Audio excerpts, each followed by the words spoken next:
With Donald Trump back for a second term, his use of unpredictable high-pressure tactics, like the looming threat of 25% tariffs, is shaking Canada to its core.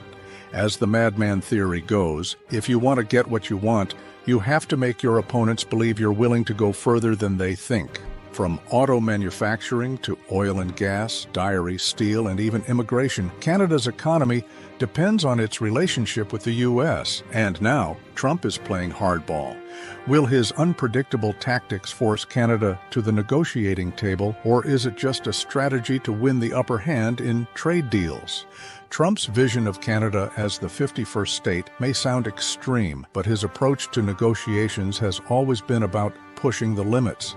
By threatening tariffs and claiming a better life for Canadians under U.S. rule, Trump is hoping to play on Canada's vulnerability and get it to make concessions it otherwise wouldn't. The Bank of Canada is slashing interest rates, but with tariffs looming, there's little they can do. The depreciating loonie is making matters worse, driving inflation up and increasing the cost of imports. Canada's economy could soon face a perfect storm, and Trump's tactics are making it harder to weather it. And here's where Trump's strategy gets more intense. The fentanyl crisis is front and center.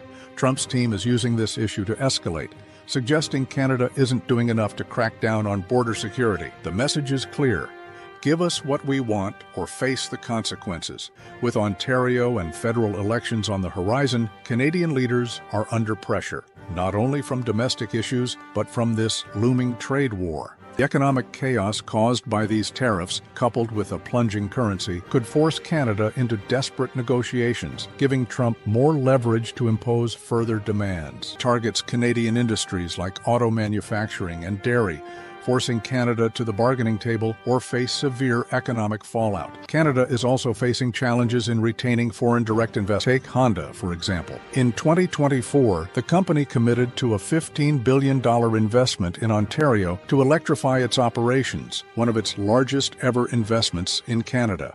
This included creating electric vehicle assembly and battery manufacturing plants. But now, with Trump's tariffs on Canadian-made EVs on the horizon, along with the possible end of EV mandates and government buyer incentives, Honda's Alliston plant, which exports 80% of its vehicles, faces major risks. Trump's unpredictable, high-pressure tactics, reflective of his madman theory approach, only add to the uncertainty. It may force Honda and other companies to reconsider their future in Canada. As Canadian elections loom, the stakes couldn't be higher. With Trump's tariffs potentially hitting Canada, Prime Minister Justin Trudeau and other leaders are scrambling to manage both domestic pressures and the escalating trade conflict. Trump's unpredictable behavior is making it harder for Canadian officials to plot their next move, leaving the country at the mercy of his high-risk tactics. With tariffs threatening to disrupt Canada's industries, the risk of inflation, rising unemployment, and a deepening housing crisis is becoming more real by the day. If Trump's tactics succeed in destabilizing Canada's economy, the possibility of a prolonged recession grows. This isn't just a trade dispute, it's a high-stakes negotiation where the outcome could change Canada's future. Canada's future is hanging in the balance. Will Trump's madman theory push Canada to the brink, or will Canadian leaders find a way to hold firm against the pressure?